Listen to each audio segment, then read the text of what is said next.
All right, welcome back, my teacher friends. I don't have Mr. Will White with me today, but I have somebody much more handsome. Sorry, Mr. White. I have Mr. Daniel Delby with me. Good afternoon, Mr. Delby. How are you?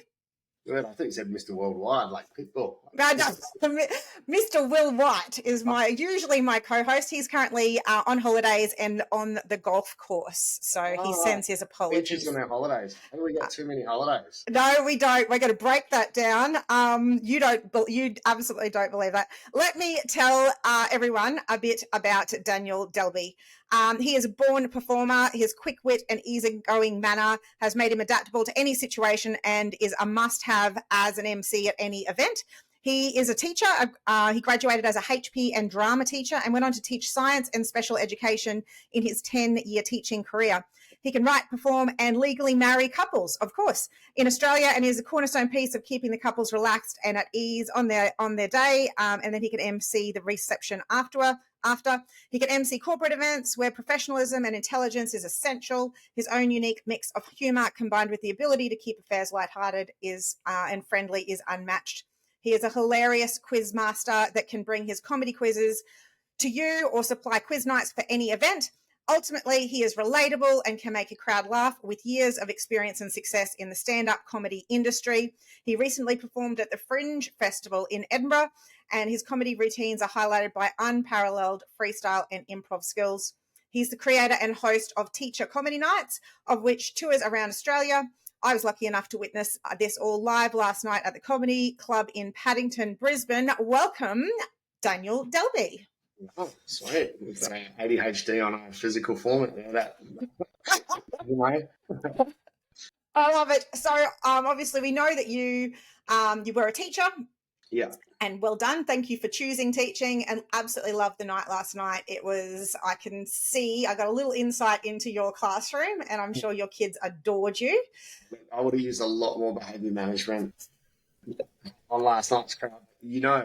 Teachers act like the students they hate having in their class. When they're out, they'll chat amongst themselves. They do everything that they despise. So knowing that it's their night out, I don't just, if it was a normal comedy night, I would be like using my teaching management strategies and my classroom management strategies to get everyone to focus. But when it's teachers, I'm just like... They can turn against you. They'll turn it. They've seen it all before. Yeah. I noticed when you were standing there, and we know it's a teacher's skill to always have a spot in the room that you go to get the students' attention. You went and stood up in the middle. You had of the stage. You had your microphone. Do you reckon that anybody stopped talking and no, you had to tell us in your own time. Yeah. It was good. It was good. Yeah. Just a little bit of that teacherness. Yeah. All right, so tell me about the teacher who positively impacted your life, and what did they do? So I probably got two. The main one was Mr. Bibby. So he was my Year 8 coordinator. So he wasn't specifically a teacher in my classroom. I did have him for maths, but he just cared so much about all of us that we're still in touch with him to this day. We've got our 20-year reunion in November. And he'll be there. So that was when I was Year 8. So that was like, what am I now? Well, you said 20 years ago. Like, yeah. So we graduated 20 years ago. So it would have been 25 even more than that. Yeah, so a quarter of a century. And he took us from Year 8 through to Year 12, and just he just really cared about everybody. He made it sort of super important to know what was happening, and every single kid, didn't matter who they were.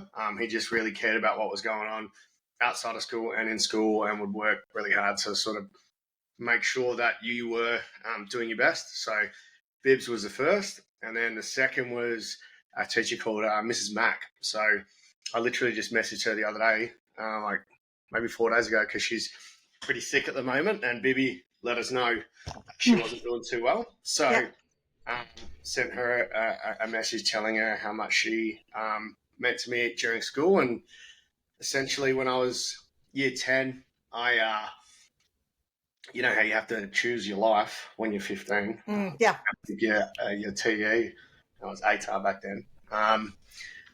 My English teacher didn't think I was capable of doing TE English, and my mum disagreed, and I was doing TE, everything else, but without the English, you can't get your TE score. Mm-hmm.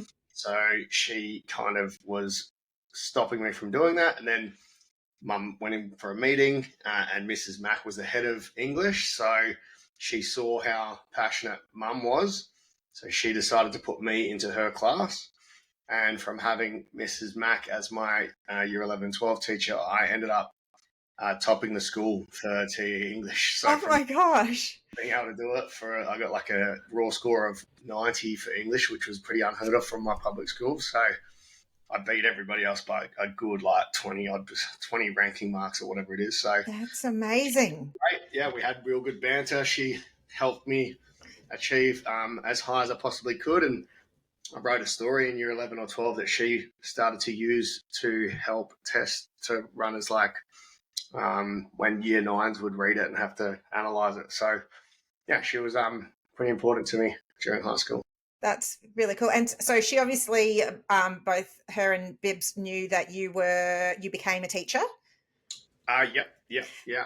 And then how did they feel about, obviously you're very successful, but in some ways, like these people that you would really respect and you're doing a respectable job, and then you leave that respectable job basically to join the circus, to go and become a big stand-up comedian.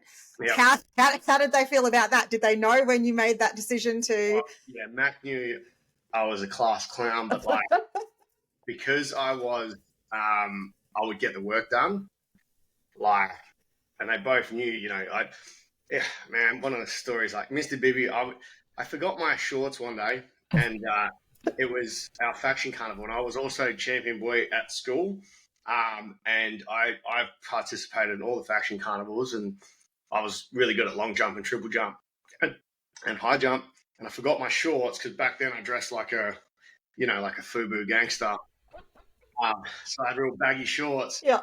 So I did my first run, and my jump was no good. My second one was no good. So I took my shorts off, and I did my last jump in my boxer shorts. But as I was running to the pit, the wind blew the shorts up, and my jump was going everywhere. So I've Miss Eaton's at the long jump pit. I've jumped. Are you doing like the flying through the full jump? Man. Oh gosh. I'm a visual person, Daniel. I just saw it all. Yeah. And I won long jump, but with my duck out. But Bibbs came up to me and he's like, "Daniel, I heard what happened. Was that on purpose?" I'm like, "Bibbs, come on, man. I wouldn't do that. I know like a joke, but I'm not doing that." So, I actually went back to my high school and did my final ATP there. I think my final 10-week prac at Wanneroo. So that's cool. It was cool. And are they both still teaching? No, you said Mrs. Mack is unwell at the moment. How long? So Mrs. Mack isn't, but I'm not sure if Bibbs is or not. I think he may have recently retired, but he was teaching for a long time afterwards. That's very cool. So really long. The good thing is that means that they probably didn't just have a significant influence on your life, but they probably have also impacted thousands of lives as well beyond you, which is very, very cool. 100%, yeah. So tell me about your why you chose teaching and what the path to that was for you. Yeah. So I don't know if I did the joke last night, but it's kind of true. So I got a great TE score, or TE tertiary entrance rank of 94.25. So I sort of had a lot of options open to me. Didn't really know what I wanted to do because I was 17, and I'm like, I don't know, all these courses actually don't sound that appealing. Reading them all sounds shit. You read the uni courses, you go to the open days, nothing was really appealing to me. So I was like, well, I like the idea of maybe stockbroking or trying to make money. So I did business and commerce and literally fell asleep in one of my classes and hit my head on the desk, and the lecturer stopped and he was like, "Are you all right?" And I was just like, yeah. And it was then I was like, I need to change course, I've never failed tests, and I was sleeping and I had a call and it was from the uni. They're like, "Where are you?" I'm like, "I'm in bed." Why? And I had a sup exam. So I'd failed my management or marketing or something. And offered a sup exam. So I was like, I'm not doing this, So I changed. I left that. I actually went and lived in England and toured a little bit when I was 18 on my own, because my family would come over and live with us. And I thought, oh, that's pretty cool. But I didn't realize that they live in the equivalent of Caboolture or Logan over there. Like, yeah, my family's from Middlesbrough, and like the place I was staying, Ross Kemp did the top 10 worst places in England, and my family's city was number 3, and I was there on holiday to live. So I left, and then I came back, and Mum was working for a chiropractor from when I was like 10 years old. So I was like, maybe I'll do chiro, and I got into biomedical science, trying to shift across, and then I'll go to sleep every night with like this feeling in my stomach that I should just do what I love, So on stage, I go, turns out what I love is being ignored by teenagers and undervalued by society every day. So why not do teaching? Nailed it. I really loved phys ed. I was good at it, and I really loved drama. I just loved acting, and I never got to do it in high school because chemistry was on the same time as drama. So I just was like, a lot of the reasons why I didn't do that straight out of high school was because of the stigma associated with being a phys ed teacher or being a drama teacher. People are like, oh, they're just a phys ed teacher, or you're just a drama teacher. So it took about 2 years to sort of check my ego and just say, well, who gives a fuck? Like, if you are a phys ed teacher, just be the best phys ed teacher that there is. If you are a drama, be the best one that you can be, and that will reward itself as you move up. So I was like, I'll do it. I did drama, and I think as I said last night, my first week as a drama teacher, I'm not telling kids to get out of the curtains. So I switched it to what I was good at, because I didn't have that background knowledge of the Stanislavski, all the stuff that I needed to know. I didn't really have that foundation from doing it in high school, and I felt like the gap was too big to make up. And phys ed was just something that I was naturally good at. I knew rules to every sport. I knew how to teach it. So I changed course and did phys ed as my major and drama as my minor. And when I loved it. Like, the main thing was, it didn't matter what the subject was.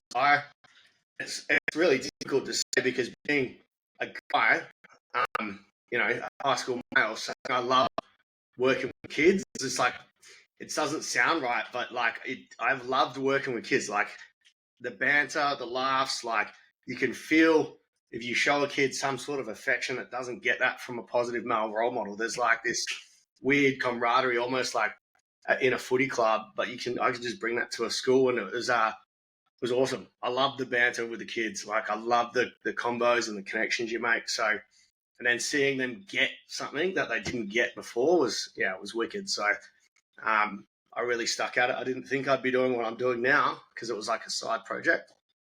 And yeah, that's why and how I got into teaching. Love it. The thing with PE teachers, and gee, we get a bad rap.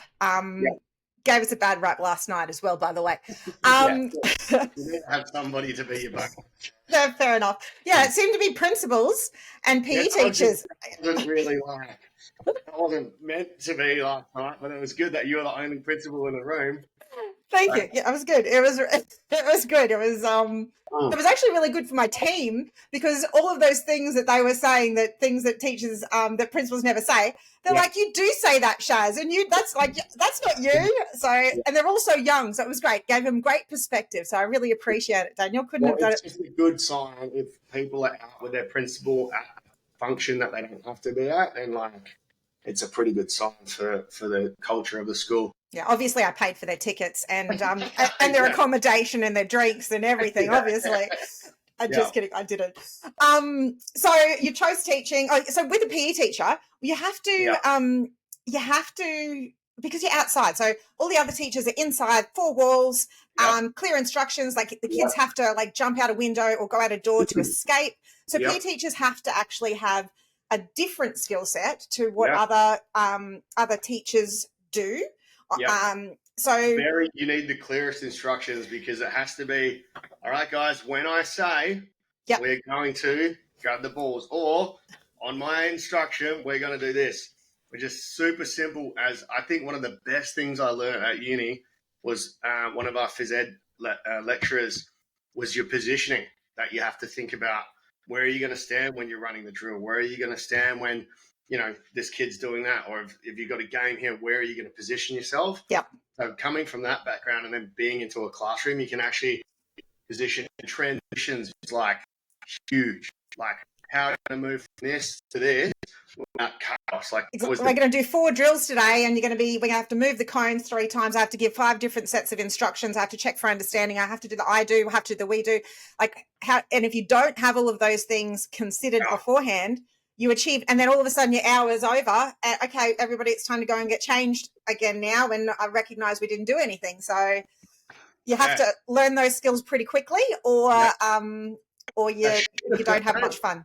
I don't really remember what I learned at uni until about 3rd or 4th year was where I remember, there's some value to this. The first 2 years of uni were dog shit, man. Like, everyone should be doing behavior management from day one. You should be doing transitions. You should be doing your positioning. It should be all from, like, the minute you do it.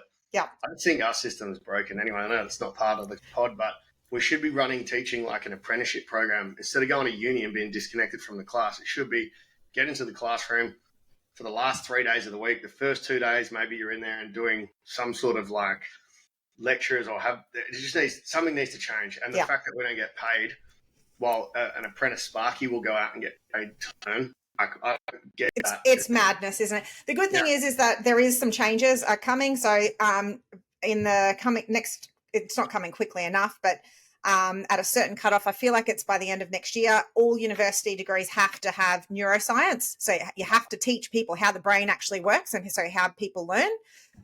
And there must be a significant behaviour management component to the degree, and they're very much looking at prac. And in Queensland, starting from next term, paid prac is happening for in their last prac, which is especially at renting, like. It's not possible. So it means it actually cuts a whole group of people, a whole group of high performers like you were. You had all of the options in the world, and then you chose teaching, but then you had to, live on the streets basically while you were doing your prac work. So especially like mature age. Like my mum went back when I was in high school and did her nursing degree, and that 10-week prac with a single mum with 3 kids, unpaid. Like I remember we struggled. Like I was working, I paid for my own school fees.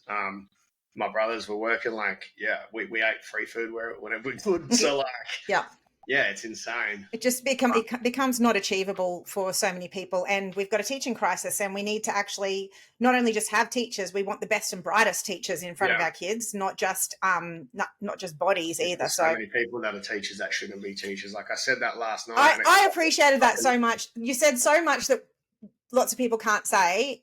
And it was good. It was good, an acknowledgement that not everybody should teach.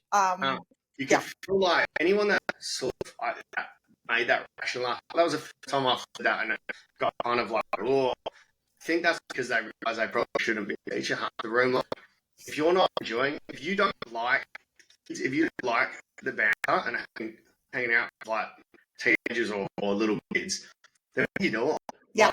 If you haven't made your peace with having to give the instruction 19 times and taking responsibility, if they didn't learn it, I didn't teach it. Exactly. So then if you're going to get frustrated with that and frustrated with the eye rolls and the attitude and the sass, you're in the wrong place. People don't think you're that adult. They're a kid. It's not everyone should teach. It just blows my mind. Like, why choose it and why stick at it if you hate the number one part of it? If you hate kids, if you don't actually enjoy spending time with kids. Yeah. Absolutely. Rita Pearson said kids don't learn from people they don't like. But the thing is that kids aren't that complicated, because they will like you if they know that you like them. Yeah. They're actually not that complicated. So you've got to just bring a little love to the table. I mean, I used to try and tell my prac students, and it's hard because I don't mean it in a physical way, but I'm like, the number one rule is just be cool. And I don't mean like, you don't have to be like cool, like, I know everything. It's like, be cool just means like, win them over, have a laugh. Like, you could be the biggest nerd and just love science, but that's cool because the kids can see that you love it. And kids, they love feeling accepted. So if you win them over, that's wicked. I don't even teach anything my first half an hour first day. Yeah. I just find out where they're from, what they do, the first thing I always asked later in my career was like, who here likes to feel dumb? Put your hand up if you like feeling dumb. No one does. I'm like, I hate feeling dumb as well. So my aim is not to make you feel dumb. I want you to leave my classroom feeling smart. Because when I was at school, if I didn't feel smart, I didn't really like it. So like you start from that base. Love it. That's a great piece of advice just there. Yeah. Just that opens up the door to actually show you what our classroom is going to be like for. Yeah. So if you do at any stage, hey, come and tell me about it, because I'm obviously not teaching this right, and let me do my job a bit better, because I don't want you to feel dumb. Yeah. Even the hardest kids that are too cool, if they feel smart, all of a sudden they're like, oh man, Mr. D's all right. Like, I feel smart. They might not show it externally, but internally they're buzzing that they've learned something new. Absolutely. Yeah. Yeah. They're not necessarily going to fist bump you on the way out, but internally they are feeling that. Yeah.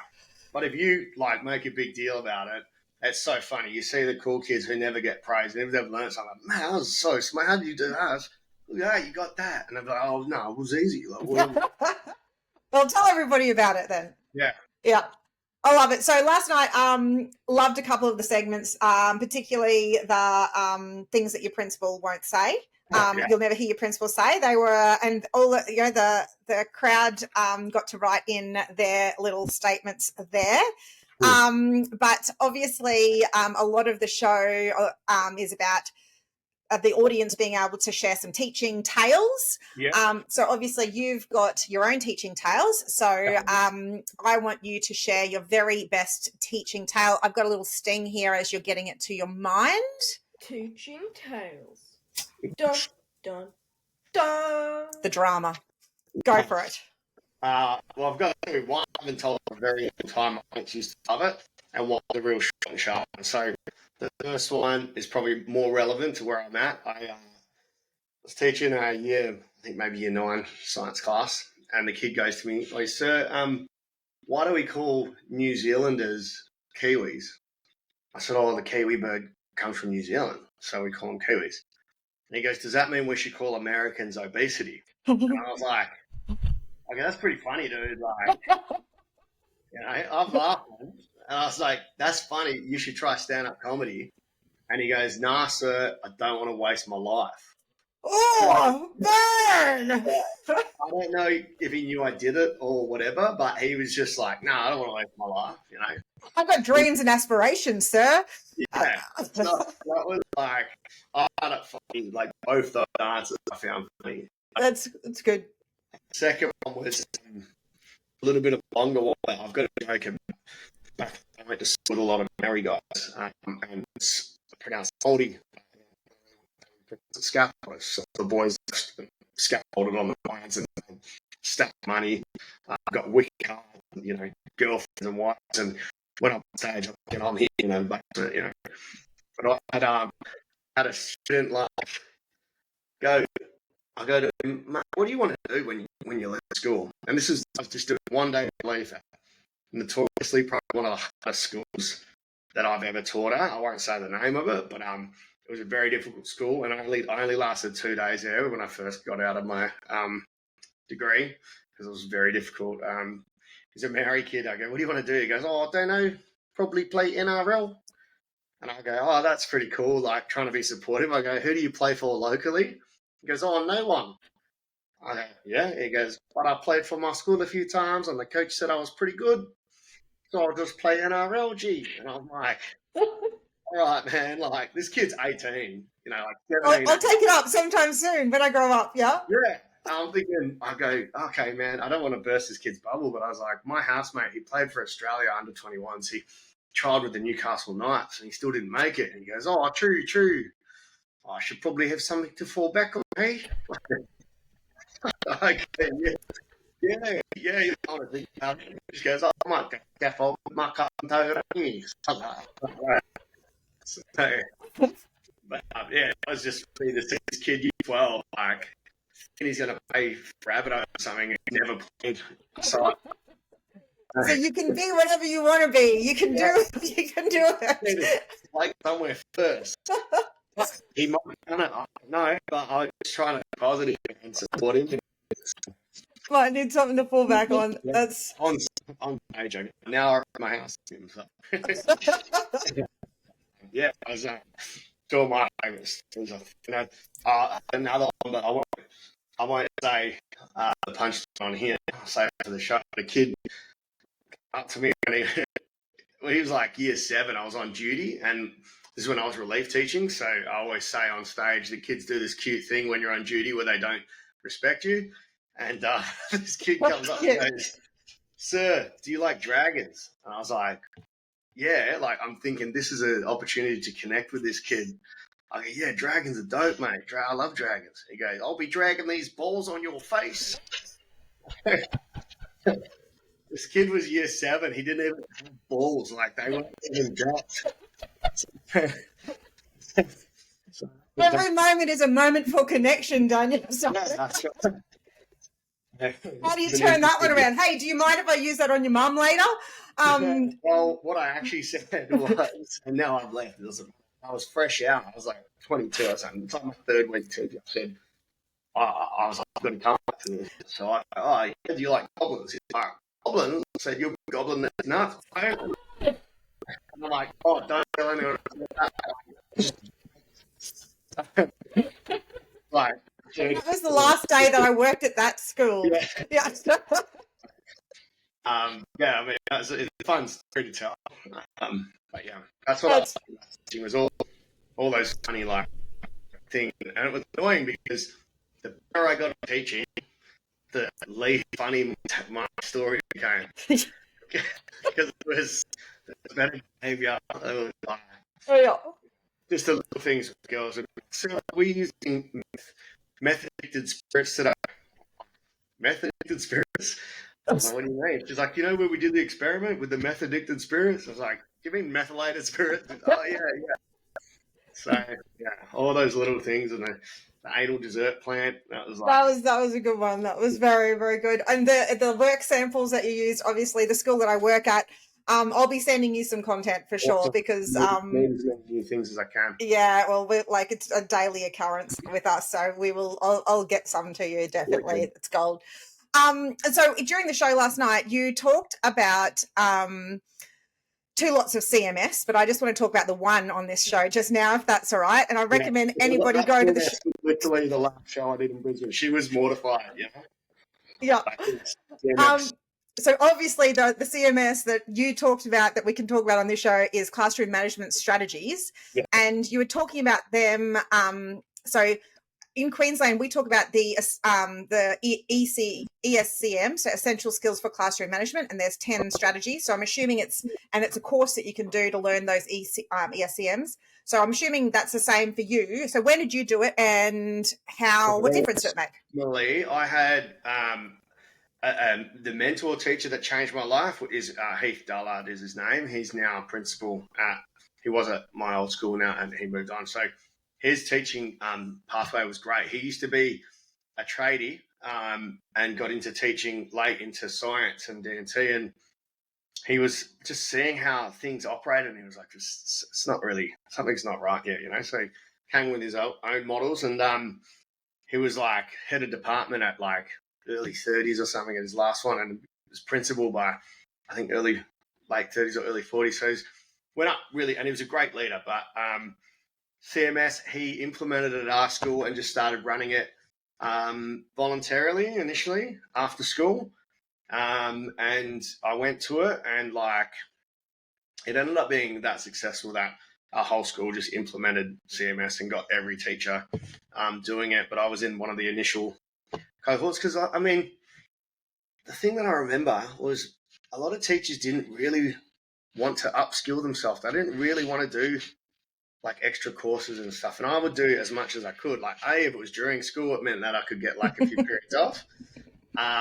But B, like, it just opened my repertoire. Like, I did my ASD training, I did all my direct instruction, I did as many things as I could. But the CMS was the biggest eye opener for me. I think maybe in my 5th or 6th year, we did it, and he just ran through all of the stuff that seems so basic, but until you're shown it, common sense isn't that common, Then you end up saying to kids, do you like goblins? Yeah. This is the thing, that you learn these strategies of what do I do when they say this smart thing to me, and what do I do before that to stop that, and how do I connect with them over that? There are all these amazing strategies to give you a few more tools in the belt, definitely. I think the biggest eye-opener for me, and for any teachers listening, the biggest one is it's very easy to blame them and to blame your students and be like, oh, they don't want to learn, or they just they don't get it, or they don't want to behave. And then when I said, like, to Dullard, I was like, oh man, they don't want to do the work. And he goes, well, what are you giving them? So I looked at the work I was setting, and he goes, would you want to do this? I was like, nah, this sucks. He goes, well, there's your first step. So, like, I immediately learnt to look inwards and see what I was doing and ask myself, would I want to be in my classroom? And if the answer is no, then you need to change it up. And as soon as I realized, oh, they're just doing bookwork every day, or like they're doing boring activities, I needed to sort of look inwards and go, right, I'm the problem here, not them. And as soon as I flipped that, the class magically changed and started to become enjoyable to teach. And I mean, it did take a little bit of extra work and planning, and especially with science, you're very lucky because you can do experiments and hands-on. So as long as you're a little bit planned and prepared, which I found difficult to begin with. I didn't really like to plan too far ahead, but you need to book your experiments in. And if you're not doing that, then you're letting the kids down. And just sort of looking inwards and saying, would I enjoy this lesson? That was the first big eye opener. And then learning your bumps and your consequences and your, choice theory, and then informal contracts and all these little tiny skills that just stop all the big stuff happening before it begins. Yep. It was awesome. Like, informal contracts are so good for your really pointy end kids. Talk to me about that. Tell us about that. So if you've got a kid that's like, you're doing all your low level stuff and you're really not getting far with them, an informal contract is where, if you're on we call it a dot. What do you guys call it? Where it's a time off period of teaching? CPD. Planning period. Yep. Yeah. So, like, when I first started teaching, I thought dot just meant you get an hour free, but no. It stands for duties other than teaching. And okay, nice, yes. Even teaching is duties other than teaching. Before you even walk in the classroom, you got 50 other things you have to do. But informal contract, I would look at their timetable, and maybe it's a bit harder for primary school, but for high school, it was good because I would look at a timetable and go, right, this kid's got maths or English here. I'm going to use this as an opportunity to win them over. I'll go take them out of the class, the teacher's mission, and as soon as I bring them out, I'm like, hey, look, that's all they have, so you probably don't want to be there. So I give you a little break. So automatically, like, oh, that's pretty cool. You bring it up, you think I better have a chat here. Most of the time, they'll tell you, because I'm mucking around, or I'm listening, or I go, yeah, like, how many times have we spoken about it? A lot. And then you get them to come up with, basically, you don't really have to, you just ask leading questions. Like, how do you reckon we're going to improve from here? And I'll go, oh, could do this, do that. Go, yeah, cool. So you come up with a few things that some behaviours you want to see, some consequences if they're not doing a thing, and they'll go, 5 detentions. They're always harsher than they have to be. Yeah, yep. So then you go, no, we don't need 5. How about like 1 or 2? And what's a code word? If I see you, like, you're walking on the edge, what's a word that just me and you are going to know? Or what can I do? And they'll be like, just tap me on the shoulder, or like whatever, like put something on my desk, or use a word. And then from there, 90% of the time, you go, hey, whatever the word is in class, whatever your sign is, and they know, okay, do it. And then there's obviously a couple of rewards in place. Nothing crazy. It should be not being rewarded for behaving like you're expected. Yeah.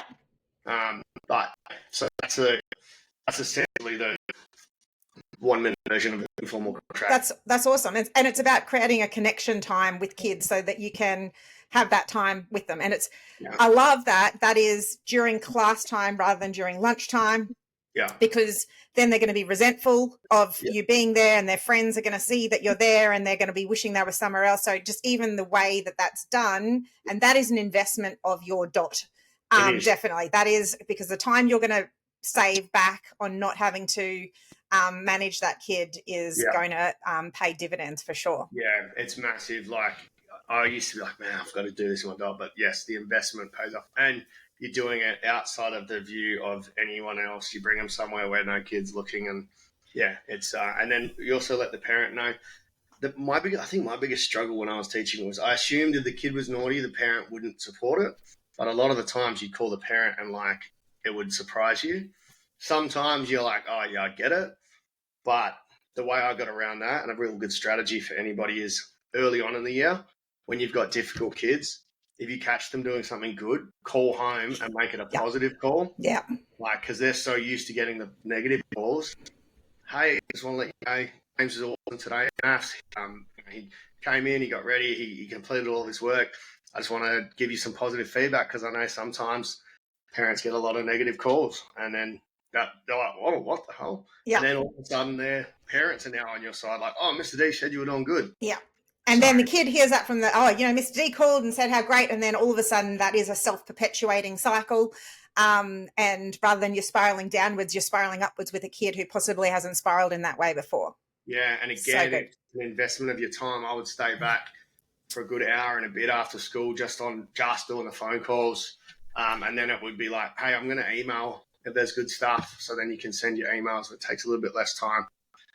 But yeah, it's definitely surprising because that was my biggest dread, was talking to a parent that I know has been spoken to by 10 other teachers about how shit their kid is. So it's like, and you're the fifth phone call of the afternoon, and they're just like, what? Oh, what? Well, why don't what are you doing? Yeah. So, and definitely, at the start of the year. So there's data nowadays. We're in this amazing, sometimes too much data world in education. So you can go and find out who are the kids who might be on paper the ones who are going to cause you a bit of grief at the start of the year. And if you're prioritizing, let's get on the phone to those parents and catch them doing something right at the start of the year. Yeah, definitely. That was my priority. I would find the 5 or 6 tough kids in each class and really be proactive. It saves you a lot of drama later. Love it. You've been Delby'd, everybody. That's a little bit of advice that will take you a very long way. I could talk to you all day, and you've got a show to get to. So I want to just quickly talk about your transition from the classroom. And I saw last night, like, you're a born performer. So that drama side of the study hasn't gone amiss, obviously. And I reckon Miss Mac, she would be so proud, because obviously the planning that you're having to do for those shows and pulling everything together, absolutely ace. Has she been to a show yet? That's something that she should. I should actually invite all my old. You absolutely need to do that. And you can just hang shit on them all night, which would be also fun. So tell me about the transition from the classroom and then into stand-up comedy. Not bad. Transition teacher. So I was very lucky because my school was quite supportive, and I think almost like the fact that I did 3 years of relief, and then I got to meet all of the teachers in all the departments, all of the head of the things. So by the time where comedy started to get pretty full on, and being a marriage celibate as well started to get really full on, my principal and the deputy principal had been to teach comedy night, they'd been to the show. So I saw that I was, for the first time in my life, being really overworked, where like normally I was teaching, I was doing comedy, I was doing weddings, like non-stop. And then for the first time, I found myself having to take days off work to write wedding ceremonies or to plan for comedy, or like asking for days off to go and do small tours. So I bit the bullet. I've got a podcast called the Hard Yarns Podcast, and my colleague, or my co-host, is actually a guy I went to high school with who figured out how to leave metal fabrication and do media full time. So he started a media company. So our chat's on there. He's kind of encouraged me to essentially look at doing comedy on things full time, and it sort of stuck in the seed grew and grew. And then when I found myself taking time off work, it was very scary because there's no guaranteed money with my job. It's just you plan, you're 100% responsible for yourself. There's no superannuation unless you give it to yourself. It was quite scary. So after 8 years of comedy and maybe a year or two of going hard at it, I said to my principal, who was Heath Dullard, the same CMS guy, I was like, this is where I'm at. What do you think? And he goes, well, you've got permanency. You don't want to lose your permanency if it doesn't go well. I'll give you a year leave without pay. You can go see how it goes, and then we'll touch base and I'll hold your position for you. So the first year I took off, I ended up, I think I made more money than I did teaching. So it was a big sign that I should probably give it a proper crack. And then let him know that I was going to go full time into teaching. So I had a safety net. It didn't work. But I did this when COVID occurred, and it was just quit teaching and free festivals, which is where I made 4% of my money. So that was absolutely super stressful. It was the first time I went great. Welcome. Yeah, very against the vaccine, and I was forced into having that. Otherwise, I had no job and no source of income. And one thing I really regret, I didn't do that. Ever since I've really felt more tired than I ever have before. But surviving that sort of period where it was uncertain, I was quite lucky because weddings were exempt, so I could still make some income on the one industry that helped. And then I went. I write my goals out, so I had my goals, and one of them was bring Teacher Comedy Night over East. And I was like, why haven't I done that? I was like, I have no reason why I haven't done that. So before I quit teaching, I literally just contacted Sit Down. They were the first place I did. Yep. And they were like, yep, let's do it. And I did it and sold it out. And 2 shows in a row sold out. I was like... Because Queenslanders have got better sense of humours than the people on the western side, yes? Yeah, for sure. Yeah. For this pod anyway. But, and then I was like, far out. And I had a little look, and there was all these other little nooks and crannies. Yeah. And the last semester was the first time I did a few places in Sydney, Melbourne, a few places in Queensland, time coach and that. This is the second run of the legs, and next year obviously is going to be more and more. So, yeah, slow transition, but definitely worth it at the moment. And you've lots of overseas gigs as well, so you're getting a bit of an international following as well. Yeah, so 80 million teachers worldwide. Is it focused when you go overseas? Is it focused on teacher content as well? So I did Edinburgh Fringe. It was my 3rd Edinburgh Fringe, but since I left teaching, which allowed me to go to Edinburgh Fringe for the full August. First one was essentially I took it as an apprenticeship because it cost me a lot to be there, but I wanted to learn how it worked. And then last year I went and just did my other shows. And this year I bought Teacher Comedy there for 2 weeks. And that was ended up being my most well-attended show. And it was fun just seeing there's no real difference between teachers in this country and England. There's just kids are kids. Kids are kids. So super similar experience, which has given me a little bit more confidence to try and figure out how to bring it to the other America and the UK and all the other English-speaking places. Love it. And it is an absolutely fabulous show. Really, really fun. It was great to have. We had 8 people from my school there last night, and I've been trying to get to one like for the last 3 times you've been in Queensland. So I've always been away. So we'll be back most definitely. So I know that you'll be able to take it. Yeah. This is transcends nationality for sure. And you got to get yourself there. So tell us about the shows that are coming up. So I've got Sunshine Coast, whenever you release this, it's either tonight or yesterday or last week, whenever it is. Yep. Thursday, Capalaba. Capalaba. Friday the 27th, we got Melbourne at the Comics Lounge, and then Tuesday, October 1st, Frankston Theatre. And Frankston's meant to be a dodgy area, so I'm looking forward to that. Absolutely. Wear your That's where vest. the stories are. Yep. And then Geelong is Wednesday the 2nd. Then I'm back in Perth for Rockinghamshire on the 3rd. Then a little break and over to the Bended Elbow in Albury on Thursday the 10th. Penrith Joan Theatre on the 11th. And then the 12th, little 100-seater in Newcastle. Newcastle was really well attended last year, so I couldn't get a venue for the Saturday night. So I've got a 3:00 matinee show in Newcastle.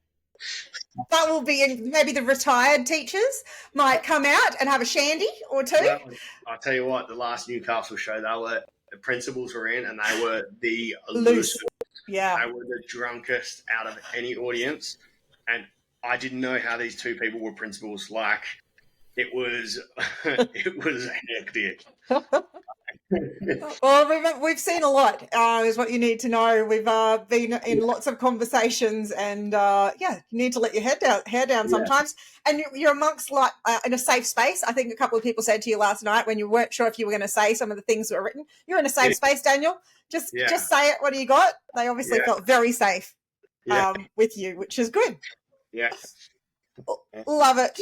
Every show is different. So, like last night, I was a bit clunky, but the fact that the people, my friends, and enjoyed it was good feedback. Because personally, like, it felt clunky. It felt like, and I get so much anxiety that I've said this joke before, I've said this story before. I didn't know there was 3 people or 4 people that had been to the show before. I just didn't want it to be the same for them. So, like, I really got to get that out of my head. Cause I still think it's fun to hear the same stories, but like, yeah, super. Well, one of the 3 people were at our table, and so she was saying, "Oh, I hope he tells the joke about." So, that's good feedback. That is great feedback because so they don't mind. They're prepped for the So she was excitedly telling us, he's going to rap and he's just going to take things and he's going to. It was very, very, very impressive. You're very talented. Cool. Don't know how you do it. Just watching you do it causes me extreme anxiety. It's okay, world. There's no chance that I'm going to be leaving my day job to be doing stand-up comedy, but lucky we've got the Daniel Delbys in the world, celebrating teaching and telling all of those hilarious stories that make teaching fantastic. Yeah, it's awesome. All right, well, keep up the good work, and I'll send some stories through to you to use in your shows. So stay tuned for those. Thank you very much. Goodbye, teachers. See you next week. Look inwards before you blame the kids. Love it.